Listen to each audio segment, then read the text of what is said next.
Professor Geoffrey Muluvi. I'm the Vice Chancellor, Southeastern Kenya University, and also the Chairman of the Vice Chancellor's Committee of Public University. I came here on invitation from the Vice Chancellor University of Embu to address the Forum of Deans of Education of both public and private universities. They have been meeting here since yesterday, discussing issues to do with the CBC and how we can move forward with the CBC implementation in the universities. We have been able to encourage them, but also advise them to move with the speed so that we can provide for the CBC right now under the 844 system for the teacher education programs, because our graduates of education who are graduating now should be CBC compliant so that when they go to teach to the secondary schools, CBC curriculum, they are not lost. And I think they are discussing how to go about it, the structure of the degree program, the naming of the degree program, the new subject areas, and so on. And we also advise them that to take advantage of the new task force, the Working Party on Education, which has been established by His Excellency the President.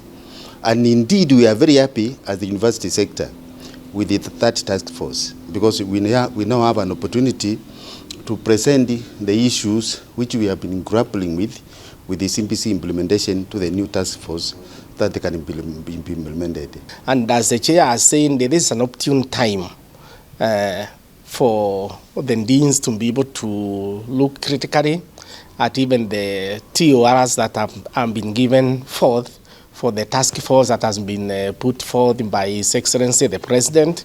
And we feel this is the forum has come at the right time, because then they have the opportunity to look at all those things that are suggested there.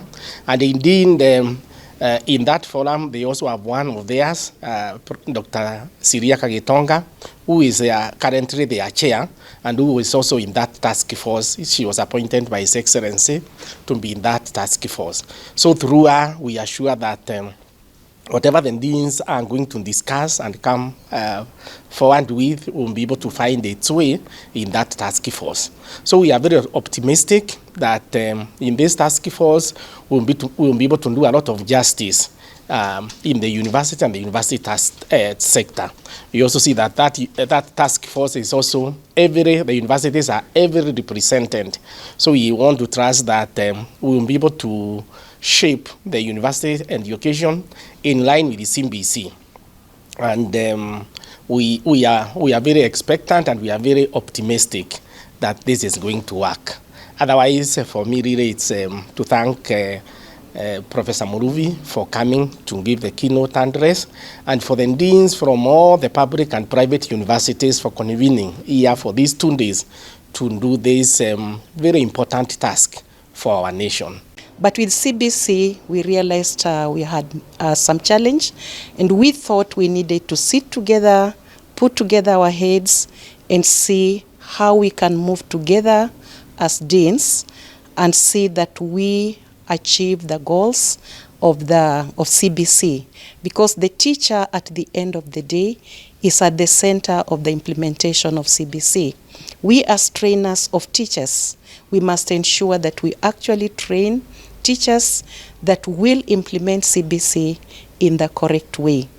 And so from 2019 we have been working together, but we realized that very soon we shall be having even our students, the children of CBC coming to the universities. But we are not waiting for them to come to the university before we do anything. Already we have been doing something, because the teachers that we are channeling out are already out there and they are teaching these children. Next year, we have the first CBC child get into high school, and this child will be taught by our own teachers, the teachers that we have trained. And therefore, it's very imperative that the teacher that we have been churning out, the one that we are churning out, is able to meet the challenges and the needs of this child. And so we need to restructure our programs to meet the requirements of CBC. The main aim for this particular forum this time was actually to come up with the programs that are aligned to CBC during this transition period so that we implement the CBC correctly and from more or less a uniform point of view from all the universities, whether public or private, those universities that train teachers.